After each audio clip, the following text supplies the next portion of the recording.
May 14th, 1976. The Stardust Hotel and Casino, Las Vegas, Nevada. 3:45 a.m. Inside the count room, the air is cold and smells of stale tobacco and metal. 4 men in gray uniforms stand around a steel table. They are counting the night's drop. The noise is hypnotic, the mechanical whir of sorting machines, the heavy thud of canvas bags hitting the floor. To the casual observer, this is standard procedure, but watch closely. One of the men, the shift supervisor, separates a stack of $100 bills. He does not run them through the counter. He does not record them on the ledger. With a practiced, fluid motion, he slides the stack into a false bottom of a leather trash bin. In 3 seconds, $10,000 vanishes. It effectively ceases to exist. It is untaxed, unrecorded, invisible. This is not petty theft. This is the skim. And tonight alone, this room will generate $70,000 in cash for men who do not exist on any corporate payroll. Upstairs in the executive suite, Frank Rosenthal is checking the sports betting lines. He knows the count is light. He orchestrated it. Miles away, watching from the shadows of a jewelry store, Tony Spilotro ensures that the cash makes it to the couriers. They are sending a gift back home, back to the Midwest, to a man named Tony Accardo, also known as Joe Batters, the true boss of the Chicago outfit. Before Wall Street took over, before the corporations turned Las Vegas into a family theme park, the outfit ran the most efficient ATM in American history. They didn't need to rob the bank. They owned the bank. For 10 years, they drained an estimated $100 million right from under the nose of the FBI. And the irony? The gamblers had better odds then than they do today. This is the story of the perfect crime, until they got greedy.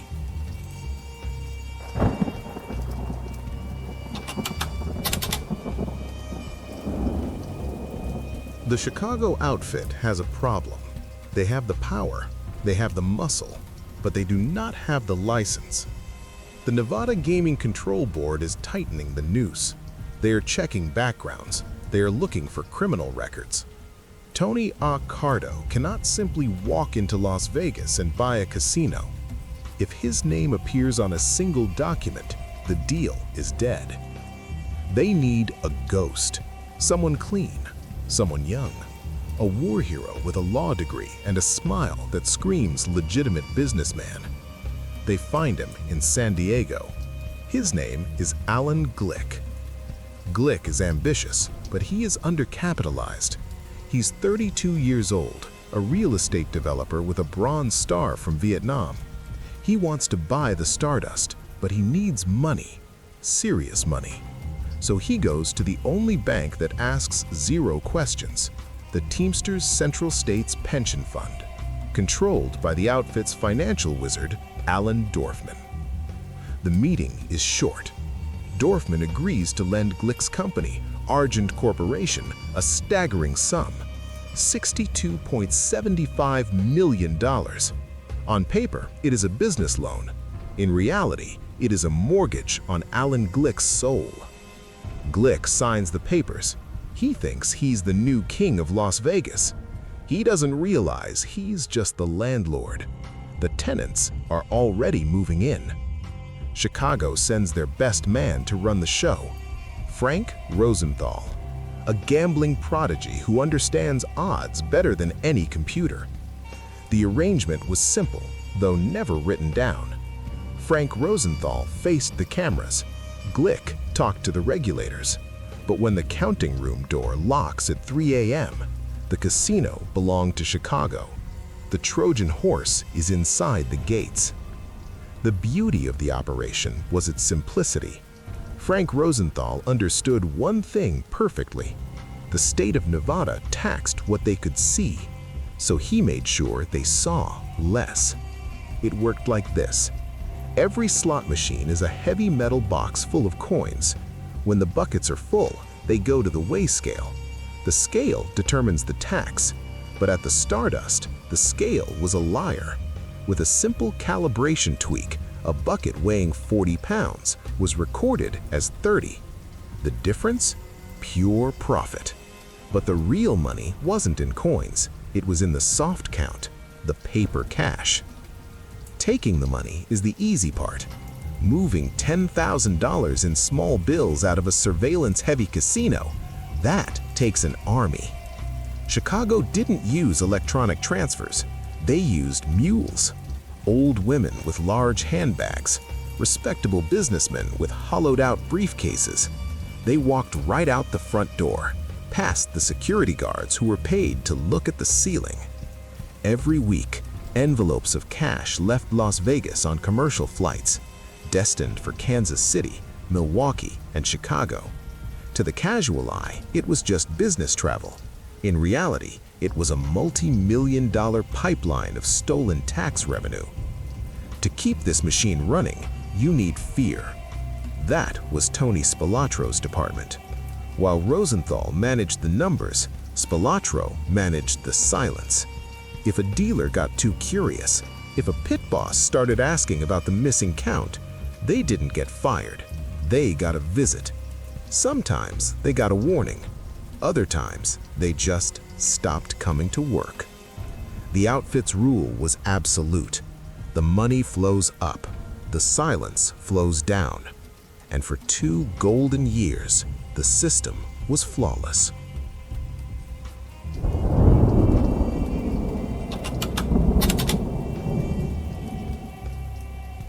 While Rosenthal and Spilotro ruled Las Vegas, a different game was being played 1,500 miles away, Kansas City, Missouri. The FBI had planted a bug inside a seemingly boring location, the Villa Capri Pizzeria. Agents sat in a van for hundreds of hours, listening to static, until they heard it. Nick Savella, the boss of the Kansas City family, complaining. He wasn't complaining about pizza, he was complaining that the skim from Las Vegas was light. He mentioned names, he mentioned amounts, and most critically, he mentioned a man named Carl DeLuna. In the Mafia, there is one golden rule above all others: never write it down. Carl Tuffy DeLuna broke that rule.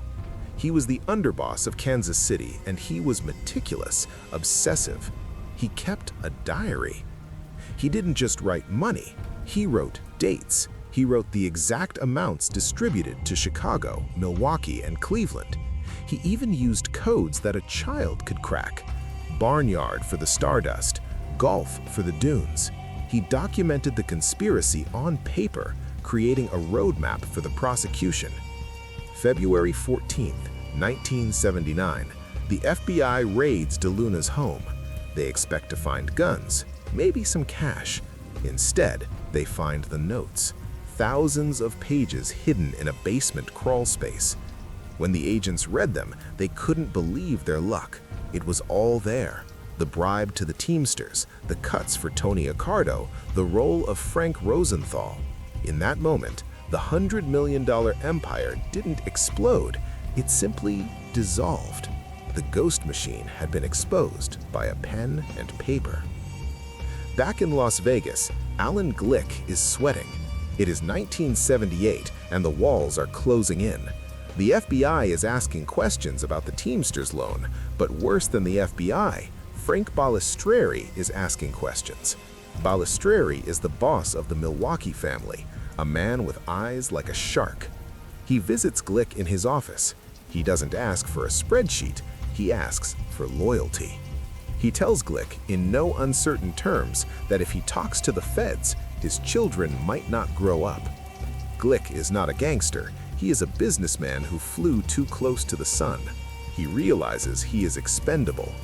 To the feds, he is a conspirator. To the mob, he is a liability. He has to make a choice: prison or death, or a third option: betrayal. In 1979, Alan Glick walks into a federal building. He asks for immunity, and he begins to sing. He tells them about Dorfman. He tells them about Rosenthal. He tells them about the Skim. His testimony is the nail in the coffin. The Trojan horse has opened its belly, and the soldiers are pouring out.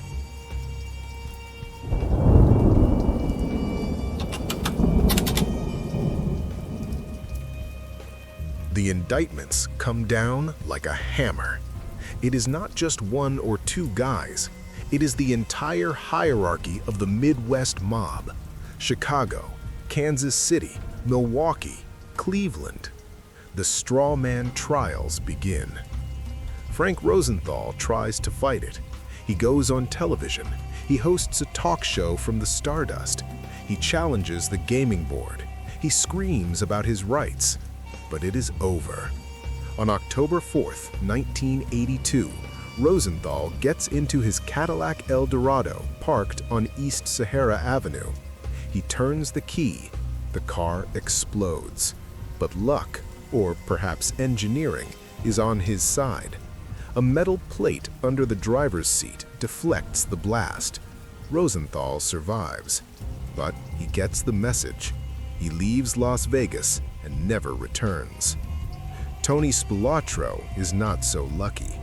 The outfit decides he has brought too much heat, too much noise. In June 1986, Spilotro and his brother Michael are called to a meeting in the Midwest. They think they are being promoted. Instead, they are driven to a basement in Bensenville, Illinois. There are no guns, just fists and feet. They are beaten to death and buried in an Indiana cornfield. The man who enforced the silence is silenced forever. The Skim stopped, the mob moved out, and a vacuum was created. Nature abhors a vacuum, and so does capitalism. Into the void stepped the new bosses, Steve Wynn, Kirk Kerkorian, the massive publicly traded corporations. They demolished the Stardust, they blew up the dunes, they erased the history of the outfit from the strip.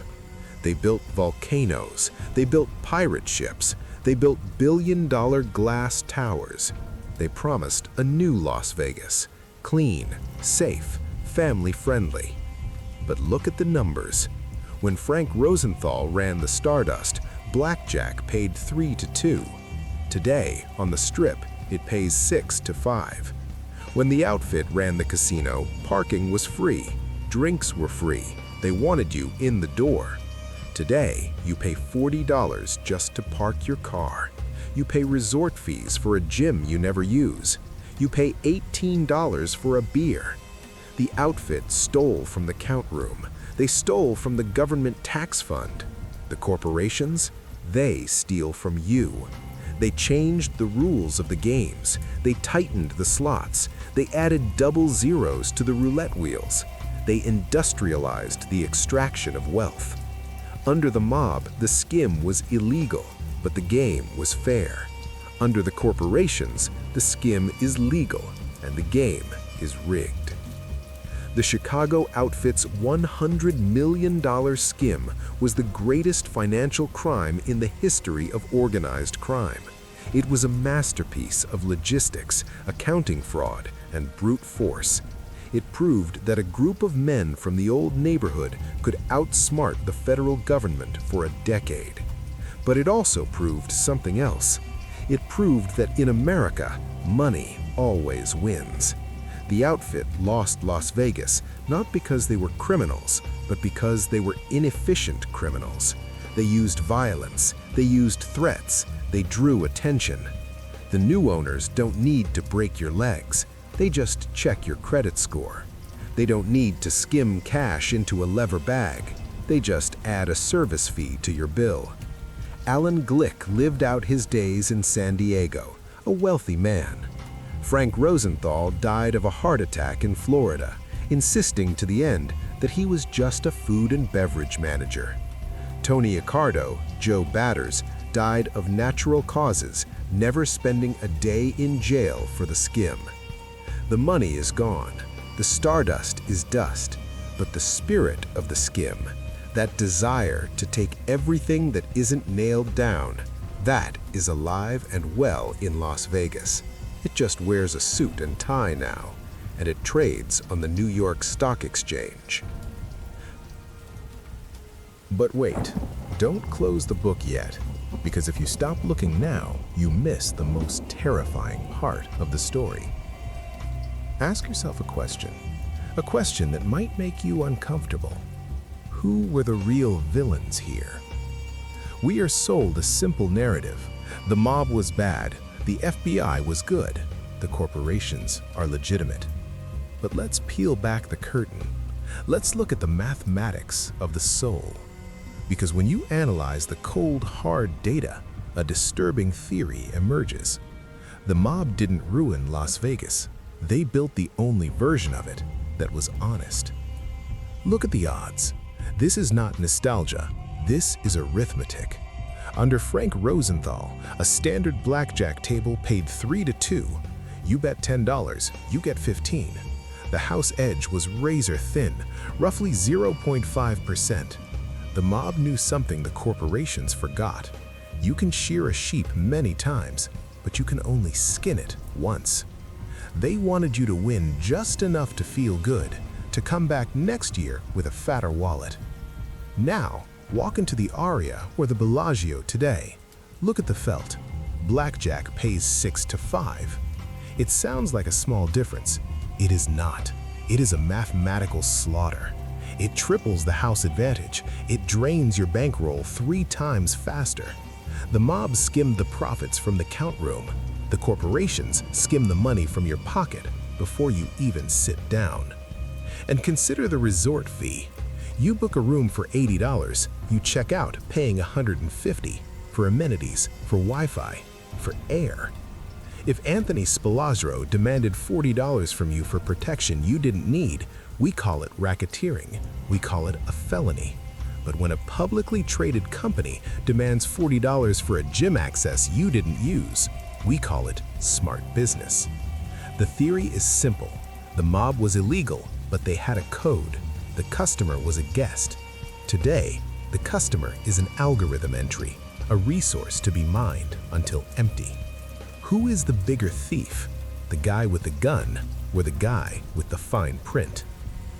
You cannot talk about the Stardust without talking about the ghost in the machine, Jimmy Hoffa. We know the Stardust was built with Teamsters money, the pension fund, the bank. But connect the dots. The loan to Alan Glick happened in 1974. Hoffa disappeared in July 1975. There is a prevailing theory among researchers that these two events are not just related, they are the same event. Hoffa was trying to regain control of the union. He was threatening to cut off the easy money loans to the mob. If Hoffa gets back in power, the Stardust loan gets audited, the Skim gets exposed, the Chicago outfit loses its ATM. The theory suggests that Alan Glick's loan wasn't just a business deal, it was Hoffa's death warrant. The moment that $62 million hit the Stardust account, Hoffa became a liability.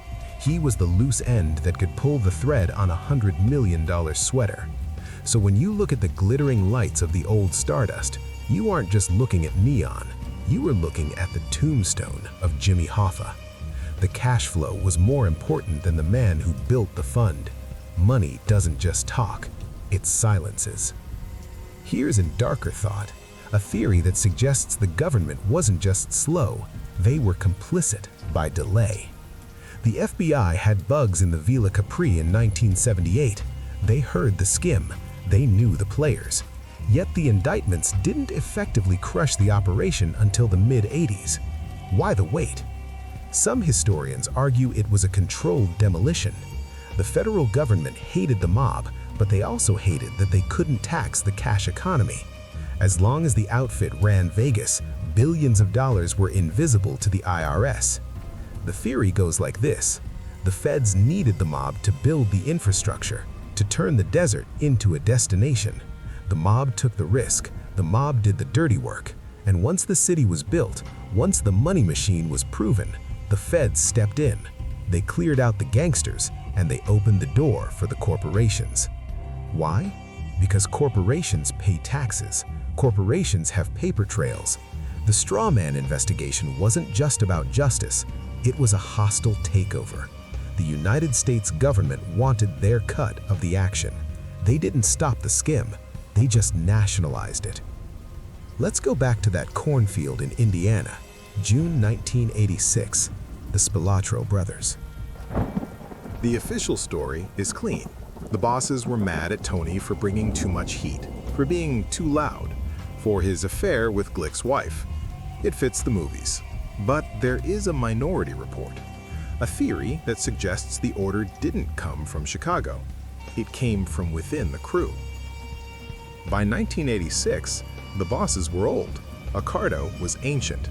Joey Aiuppa was going to prison. Who benefits from Spilotro's death?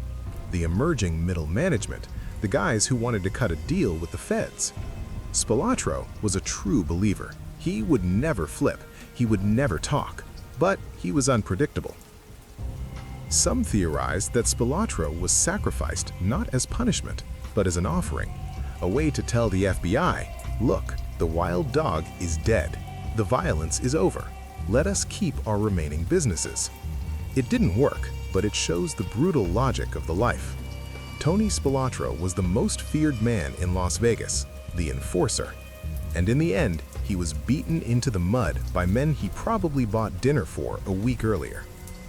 Trust no one, not the banker, not the lawyer, and certainly not your brother in the life. Finally, look at the timeline. The mob leaves Las Vegas in the early 80s. Who enters the financial stage at the exact same time? The junk bond kings, Michael Milken, Drexel Burnham Lambert. The financing that built the new Las Vegas, the Steve Wynn era, the Mirage, the mega resorts, was largely fueled by high-yield junk bonds. It was risky debt. Is it a coincidence? Or is it evolution? The theory is that the spirit of the skim migrated from the count rooms of the Stardust to the trading floors of Wall Street. Think about high-frequency trading today. Computers buying and selling stocks in microseconds to steal fractions of a penny off your pension fund. It is the exact same mechanic as Frank Rosenthal rigging the scales. Rosenthal tweaked a scale to steal 20 grams of silver dust. Wall Street tweaks an algorithm to steal fractions of a cent from millions of trades. It is the same crime, but one gets you buried in a cornfield, the other gets a cover story on Forbes magazine. The Chicago outfit didn't disappear. They were just outcompeted by guys with better lawyers. So, what is the lesson of the Stardust? It's not about gambling. It's about the nature of power. There's always a count room. There's always a skim. In 1976, it was a leather bag in a trash bin. In 2026, it is inflation. It is data mining. It is subscription services you can't cancel. We look back at guys like Lefty and the Ant with horror, but also with a strange respect, because they looked you in the eye when they robbed you. There was a human element to it. Today, the robbery is sterile. It is automated. It is terms and conditions. Maybe that's why we watch these videos. Maybe we miss the bad guys, because at least with the bad guys, you knew where you stood. You knew the game was rigged. Today, they tell you the game is fair, while they pick your pocket with a smile. The Stardust is gone. The dust has settled. But the hustle is eternal. Tell me in the comments, would you rather play blackjack at Lefty's table in 1976 or at a corporate table today? The answer might surprise you. I'm watching the comments. And remember, keep your eyes on the dealer. Always.